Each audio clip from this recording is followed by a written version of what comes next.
प्यारे भक्तों नमस्कार। आज हम सुनेंगे प्रदोष व्रत की एक पौराणिक कथा। शिवजी की कृपा पाने के लिए किया जाता है यह प्रदोष व्रत। प्राचीन काल में एक गरीब पुजारी हुआ करता था। उस पुजारी की मृत्यु के बाद उसकी विधवा पत्नी अपने भरण पोषण के लिए पुत्र को साथ लेकर भीख मांगती हुई शाम तक घर वापिस आती थी। एक दिन उसकी मुलाकात विदर्भ देश के राजकुमार से हुई, जो कि अपने पिता की मृत्यु के बाद दर दर भटकने लगा था।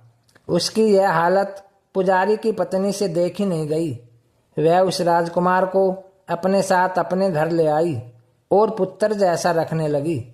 एक दिन पुजारी की पत्नी अपने साथ दोनों पुत्रों को सांडिल्य ऋषि के आश्रम ले गई।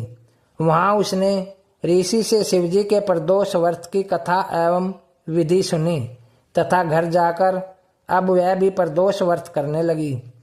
एक बार दोनों बालक वन में घूम रहे थे।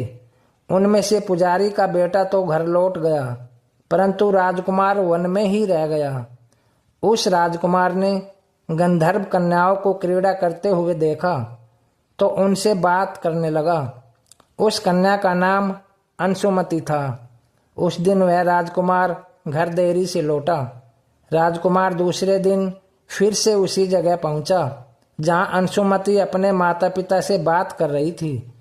तभी अंशुमति के माता पिता ने उस राजकुमार को पहचान लिया तथा उससे कहा कि आप तो विदर्भ नगर के राजकुमार हो ना, आपका नाम धर्मगुप्त है।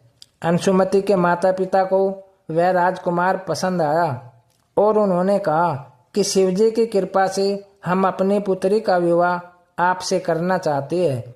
क्या आप इस विवाह के लिए तैयार हैं? राजकुमार ने अपनी स्वीकृति दे दी तो उन दिनों उन दोनों का विवाह संपन्न हुआ। बाद में राजकुमार ने गंधर्व की विशाल सेना के साथ विदर्भ पर हमला किया और घमासान युद्ध कर विजय प्राप्त की तथा पत्नी के साथ राज्य करने लगा।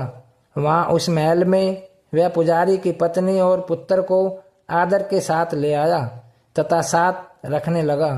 पुजारी की पत्नी तथा पुत्र के सभी दुख व दरिद्र दूर हो गए और वे सुख से अपना जीवन व्यतीत करने लगे।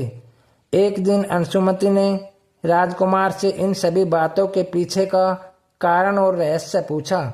तब राजकुमार ने अंशुमति को अपने जीवन की पूरी बात बताई और साथ ही प्रदोष व्रत का महत्व और व्रत से प्राप्त फल से भी अवगत कराया। उसी दिन से प्रदोष व्रत की प्रतिष्ठा व महत्व बढ़ गया तथा मान्यता अनुसार लोग यह व्रत करने लगे।